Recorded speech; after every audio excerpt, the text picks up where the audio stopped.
آپ کہہ رہے ہیں کہ آئی ایم ایف کی تلوار پوری لٹک رہی ہے, انہوں نے ٹارگٹس میٹ نہیں کیے, تو یہ ایزیوم نہیں کر لینا چاہیے کہ جناب ان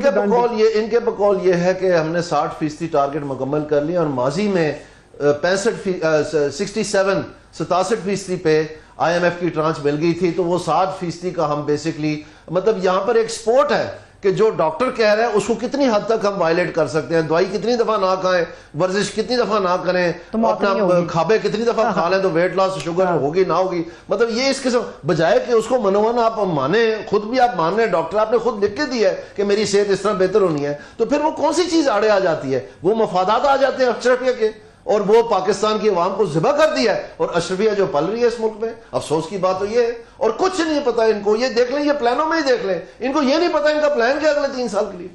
وہ پاور لابیز انہوں نے کہا ہے کہ جی کمپٹیشن کمیشن پاکستان کے جو ہے نا عدالتوں سے بھی کہیں کہ جو معاملے دستہ ہیں, جو وہ گیپ جو کور کرنے کے لیے وہ کہہ رہے ہیں جی 100 ارب روپے قریب تو وہاں پھنسا ہوا ہے, تو وہ تو مافیا کو ہاتھ ڈال رہے ہیں. سب سے بڑی جو تکلیف دہ بات ہے نا عامر صاحب, وہ یہ ہے کہ مہنگائی کا ایک اور ریلا آ رہا ہے. میں نے ماتم کر رہا ہوں میں پچھلے 6-8 مہینے آج خلیقیانی خبر آئی ہوئی کہ 6 روپے تو پٹرول اور اس کا ان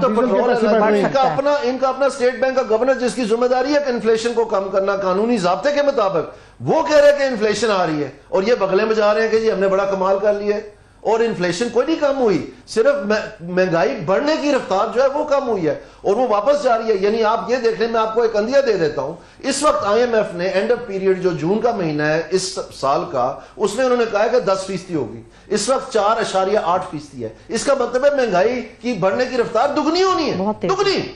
اس سے بڑا کیا سانحہ ہو سکتا ہے؟